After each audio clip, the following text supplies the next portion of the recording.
Одной из наиболее ярких личностей Дагестана начала 20 века является основатель исламской типографии Магомед Мирза Мавраев.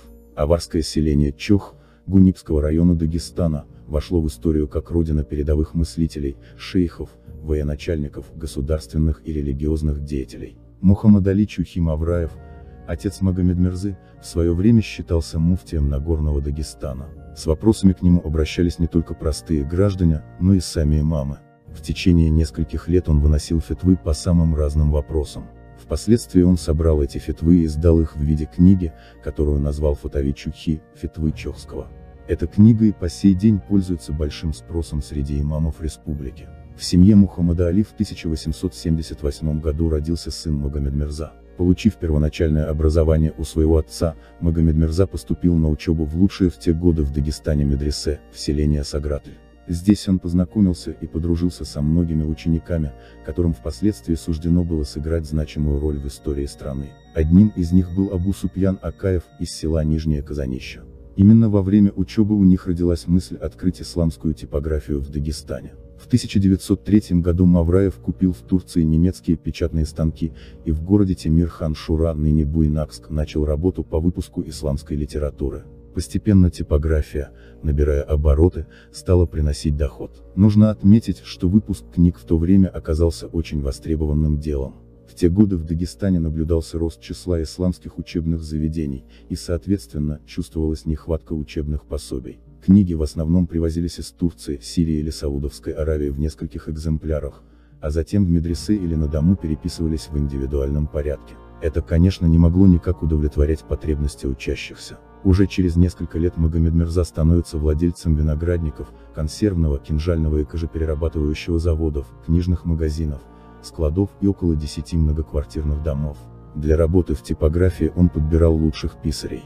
Кроме того, он заказывал ученым книги, изучив их необходимость для народа. После февральской революции 17 года стали издаваться газеты на национальных языках: Мусават, равенство, на кумыкском языке, Аваристан на аварском языке, Чинкат Цилну, утренняя звезда, на лакском языке. Издателем и редактором этих газет был сам Магомед Мирза. Кроме того, супруга Махача Дахадаева, Написат Дахадаева, внучка имама Шамиля, издавала газету «Замана», «Время» на аварском и кумыкском языках. После победы советской власти все типографии наряду со всеми остальными видами собственности были национализированы государством. В 1920 году лишился всей своей собственности и один из богатейших людей Дагестана Магомед Мирза. Директором типографии назначили работавшего там же Гоголева. Последний, в свою очередь, принял Мавраева на работу в качестве простого рабочего. В том же году в Махачкале начали строительство республиканской типографии. Народный комиссар просвещения Дагестана Алибек Тахогади высоко ценил Мавраева и, зная о его способностях организатора, назначил его директором типографии. Но, как и всем прогрессивно мыслящим людям того времени, Мавраеву тоже не суждено было проявить себя в новой стране. В 1928-29 годах газеты начали за ним буквально охотиться, стали считать его бывшее состояние, выяснять родословную и так далее. Он выехал из Махачкалы в сторону Баку, намереваясь перебраться в Иран или в Турцию. Но Магомед Мирза не смог перебраться за границу и под именем своего извозчика уехал в Узбекистан. Там он женился на татарке и устроился мастером на пилораме по ремонту бытовых приборов. Проработав там некоторое время, он переехал в Акмолинск, Казахстан, и 28 лет о нем ничего не было известно. В 1957 году через ингуша, возвращавшегося из ссылки в Казахстане, семья получила письмо от считавшегося пропавшим Мавраева.